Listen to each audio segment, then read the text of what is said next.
Hi everyone, it's Merlin here. Welcome back to Manor Lords in our latest instalment.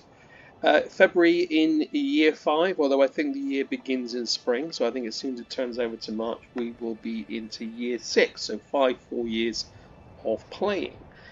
Noted items of interest. We had a raiding party of 72 raiders hit each and how in the autumn.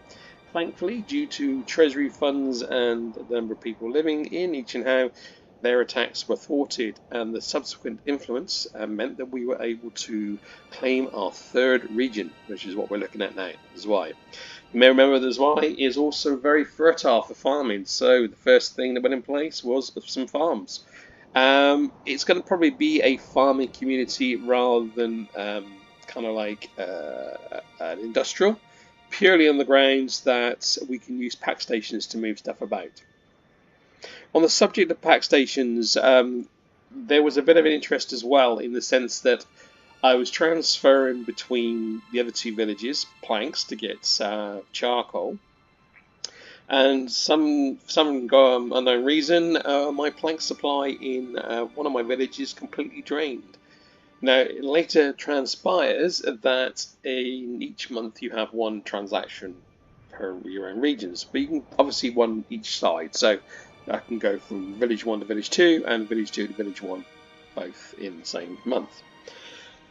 The pack station will limit to 20 goods, but that's 20 goods that you're sending. So, for example, I was sending 20 pieces of charcoal from one end to the other, and given that charcoal to planks is something like 0.4 or 0.3 or something along those lines, it meant that I was getting 60 or so back without realising it. So it quickly drained my supplies in one village. Excuse me. So, when you're using your pack station, be wary that the barter is fairly close and that you're not draining your supplies, because it meant that I had to then immediately put people into the woodcutters camp, not woodcutters, the saw pit, to kind of recuperate my plank supply. So the pack station is probably good to use, but just be wary. So 3rd station, this particular village is more prominent for hunting, so I've been able to develop quite a meat supply. And obviously what I'll also be looking at, I've now got my windmill in place, so once in September these are harvested, I will be able to start making bread up for the village, and then hopefully maybe transfer it to other villages or even trade them out. So what's happening to the 2 villages? Okay, so the 2nd village, Waldbrand, has come on a bit beats and bounds. We now have a church in place. I wasn't certain that was in place when I left the last video.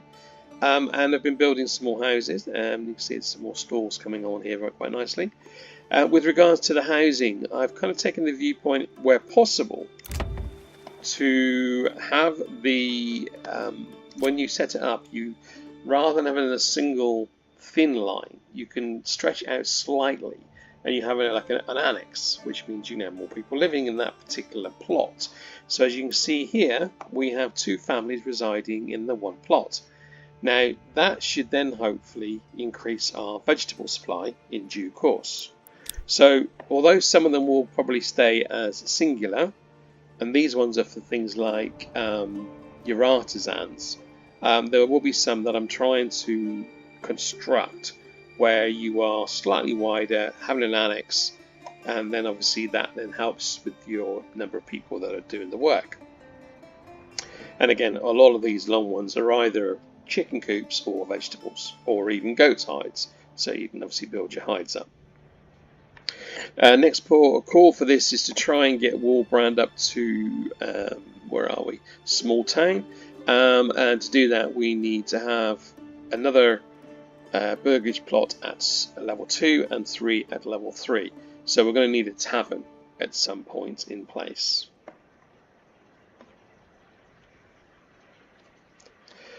Finally, the main town is growing. It's growing exponentially. We have housing all over the place, and unfortunately we now only have 3 months food supply. So this is the town that does tend to struggle with its food, in the sense that we've got a small berry plot and we've got a small hunting plot. We do have several fields. I'm looking to expand on that. So we do have bread in place, but we've now, I believe, run out of flour. We have indeed. So there's no more flour. So we can probably take the person out of the windmill, and probably also take those two out of the farmhouse because they're not doing anything no longer. We do have Dye's workshop now, so I think we're pretty much, if I look at the buildings for the industry, I think we've got the bloomery, we have the smithy, we have the furnace, the malt house, the tannery, the weaver's workshop, and the dyer's workshop. So this village has all of the industry workshops that it needs to have in place. The church has grown to a small stone church, which means it helps with the increase in levels to get from burgages 1 to 2 and 2 to 3. And our next stage level is to get to a medium town, which means getting 10 burgage 3 plots. But again, unfortunately, timber is causing us a problem. So although we do have, well, at the moment only one person logging camp, we're going to change that to 3 to try and help build our logs up. One thing you may notice here is we now have what we call a garrison tower, which is added on to the manor house. Now a garrison tower, so we open up the planet and just hover over it. It increases the maximum retinue size by 12. It can be limited by 1 per region. So the thought or the idea is you put a manor in each region. Now the retinue, you may recall, are your kingsmen. So beforehand we had 12, we have the scope to get to 24. So the whole idea is to build your treasury up to start bringing these people in, and these will then supplement the archers I've got currently in place. The viewpoint is the more regions you have, potentially the more retinue you have, the less you need to use your villagers. Although it may be a point that you can kind of promote a villager to become a member of the retinue. But obviously to arm them, you need to have many in the treasury. So although we are taxing people at the moment, the tax is based on 10% on what's in the wealth. So at the moment we haven't got much in wealth because the trading post seems to be kind of losing money rather than gaining it. And I think that might be something to do with the fact that the tavern is being supplied via the malt house with barley. So we look at the trades. So just going to go through this lots. So there's no trades going on there, no trades going on there, although we might start be able to do, I know we haven't got enough hides at the moment. So we're very minimal on what we do have in place. I'm trying to, yes, so I've kind of got spears to a level of 36, so anything more than that can be sold. Sidearms at the moment is sticking to 30. Pole arms, I mean, the one that's actually confusing me is basically the warbows. We have 200 warbows, and yet we cannot get down to 60. And at 5 coins a piece, that's somewhere in the region of 700 coins that could go into our coffers. So I'm not certain what's happening with that, but we'll surely come to there at some point. In fact, that's gone down even further, so I'm tempted to turn off the barley altogether, purely and simply because I just don't have the money for the time being. Let's take that down to no trade. So it does mean that the tavern's going to suffer for a bit. But we just need to try and somehow get our trade out the door because we are struggling at the moment.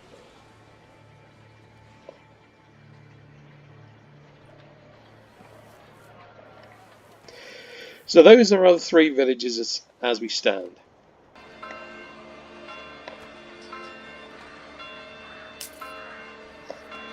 So we are back into March, and the first thing that hit us was a royal tax. So the royal tax, it seems to be a point where you have to pay, obviously, the king. We only have 209 coins in place. We need 212, but we do have a year to pay it. So I'm not going to increase the tax any more than the 10% is already in place. I don't see the point. But it will. I think next month what will happen is that we will see that occurring, and that'll be paid. Fields are starting, or the ground is starting to melt away the snow, which is good. Let's go have a quick look on the resource areas. So if we have a look at the mining pit, we are developing iron to the point that we have 50 iron in place and 50 iron slabs. So we've kind of got people in place on both of those. So I was hoping to spend some of my treasury money on increasing the retinue, but clearly that's not going to happen. Going to look at the housing point of view. How are we doing for timber? Right, can we start to upgrade some of these? I want to get obviously a few more to level 3, but I've got a feeling I might have to get some to level 2 first. No, I can do this way. So that's 25 in true and coin. Good. So that one, well, that's another one that will go up to level 3. That'll take us to 4. So what else holds for us for spring? There's not much else at the moment. We'll just tick over as is. As I said, this town has all the industry units in place, so we could start selling out. I might be tempted to start selling out the dyes because are we in the commodities? Impossible. You'll not find finer wares anywhere else. Crafting materials. Here we go, dyes. Right, yes, I'm going to start exporting some dyes and try and get some money in that way. Now these are minor trades, so I don't need to set a trade route up at the moment. So I can just set them back down to, say, I don't know, so let's go down to about 40. And then I'll start hopefully doing that.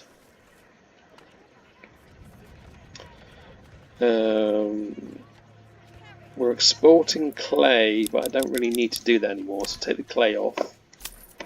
I need the clay for the tiles, although I could probably start exporting the tiles as well. So roof tiles, I've got 29, so yeah, but they're a major trade, so you need 480 coins to do that, so I can't do anything with that at the moment. Planks are ticking over quite nicely, but let's take them, let's export some of them. Not a huge amount, it'll be very minimal to be honest. There we go. And is there anything else we can trade on here? Nothing on here at the moment. We haven't got flax fields in place.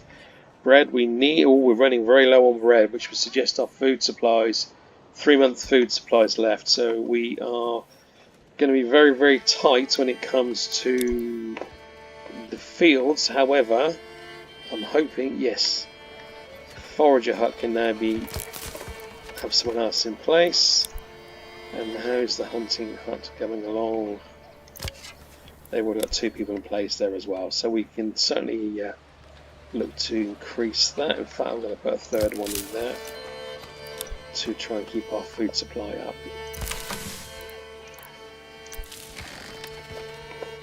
I'll take 2 people out, so I'm going to take 2 people out. I'll take 1 person out of storage.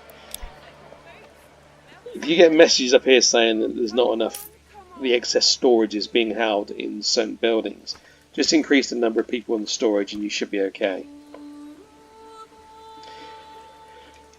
And it looks like by putting multiple people in the trading post here has increased my coins straight away, which is what I was hoping to achieve. It does mean that probably we may be able to do the same with this one. So look at the trade in here. We have got absolutely loads of planks, so let's export them. And I might, as soon as there's more people, more families in place, we may be able to get them exported and build our money up. Same with the berries. We have got a load of berries. We don't need that many berries. We can export them out. I'm going to take the meat out because that's run down. Right. Is there anything else we can export? Herbs. Let's export a small amount of herbs, so take them down to about, say, 20.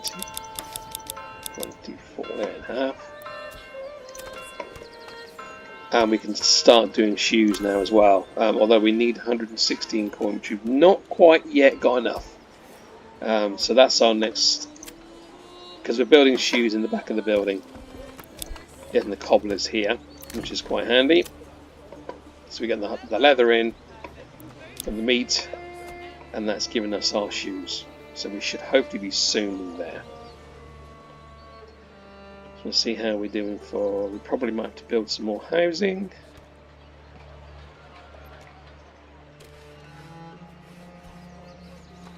Yeah, definitely. Let's start building some more down here.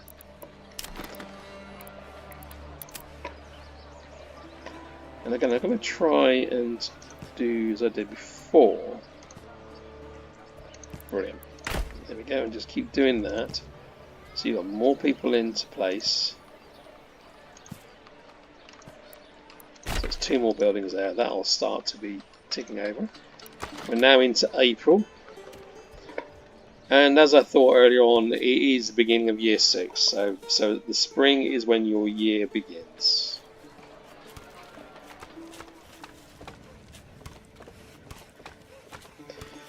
So we're looking at the storage for the stones. Where's the storehouse? Is it down here somewhere? There we go, a large storehouse. So we've got stone in place. How are we doing for timber?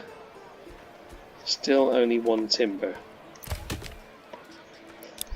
This is possibly to do with the saw pit. So let's take the person out of the saw pit. He's taking the logs out for planks.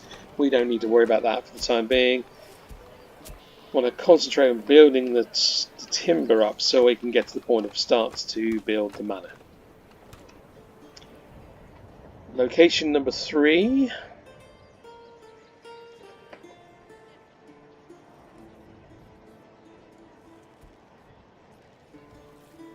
I think it'll be nice to get to a point where we can actually start putting in a tannery in place. But we do need to get a church. We haven't got a church in this one yet, so church will probably be the next port of call here. And let's have a look and see where we can put it, but we've not got enough goods at the moment. In fact, we've got very few goods at the moment, so that's probably why. Okay.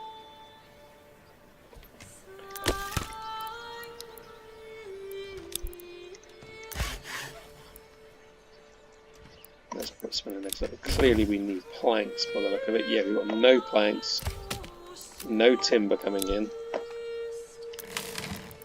So we need to build that up.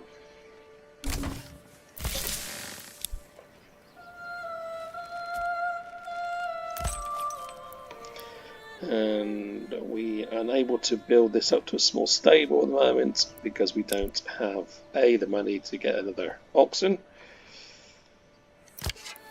Hunting camp's coming on quite nicely with what we got there. Okay.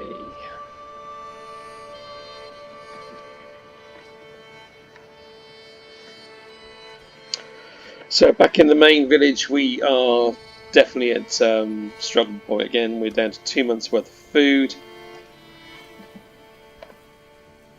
Really need to be thinking about putting people in there. And possibly putting someone else on the hunting. Yeah, I'm going to put... Oh, I've got maximum deal on hunting pip. Okay. That's fine, that's okay, they'll take their mate, but we definitely need the food element, as we are definitely struggling for food. Oh, I suppose it was on fire for a minute, but it's not, it's the workshop. Well, perhaps it was simply a bad batch. These things do happen from time to time. And I think what we will do is take them off the dye. So, because the dyer workshop has taken the berries, and we need the berries for food. So yeah, so all of our bread is gone.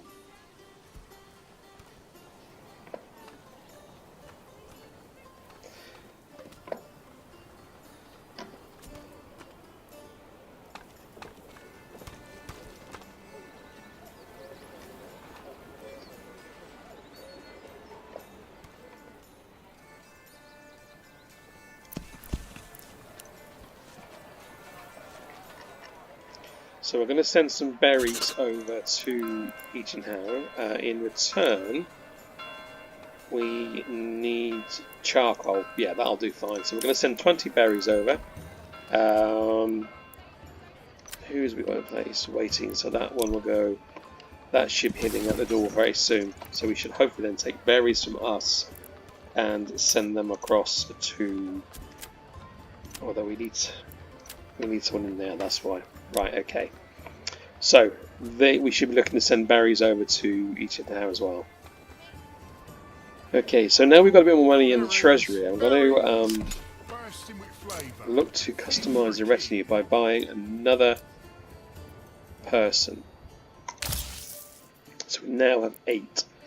The thing is, what we want to do as well is start building up their armor. So you may remember last time to build their armor up to get them kind of stronger. I also want to review the weapon this person's got. So let's change this one. We'll let that. Yeah, so unfortunately, until we build our own armor up, we can't use our own armor. So that's just why that's grade 8. Because this is here, get local armory. So the only way you can get your armor is to build the armorer's workshop, which would be in one of the plots. So, for example, in this one for here, we would need. It should be areas there, but you need to have the basic armor making in the first place. And you can only get that. My apologies. You can only get that down here. Seem to be clicking on here. So a decision now I'm going to have to make soon is whether I continue with the deep mine or whether I go into armor making.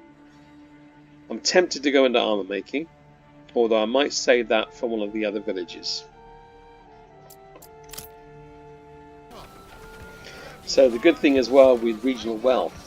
This helps the treasury because there's a 10% tax on it. Whatever is in here at the end of the month, 10% goes into the treasury. So the higher this is, the more money we get in the treasury. This has definitely worked out very handily to keep this running because, again, I was concerned about where the money was going or not, as the case may be. It does mean now that we should be able to put back on the barley.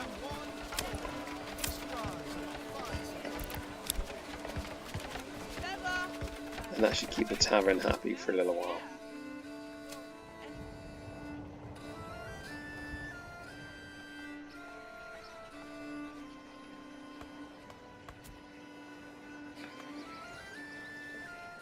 Come one, come all. Feast your eyes on our fine selection. And I'm hoping we should have enough money just to build the manor here. So let's have a look and see if we can build the manor. You need to get to the small village level. Okay, what are we up to at the moment? Oh, you know, we have got a small village. Come one, come all. Feast your eyes on our fine Required settlement level small village, which is what we've got. Oh, maybe because I didn't just click on it. Might have something to do with it. Okay, so we now have that. We are going to put in a tax office, although that's just purely and simply for aesthetics, and then we're going to put our garrison tower in and we're going to commit. So now we should be looking to build those, and hopefully once that's been built we'll have a second retinue appear here. Okay, so what I'll do is we'll bring this video to a close now, and then pick it up again when I'm in a position to start challenging the Baron. Because I think we're at a point now where you've seen what you can do yourself, you've seen all the industry that's gone into the main village, and you can see how much of a balancing act it's become.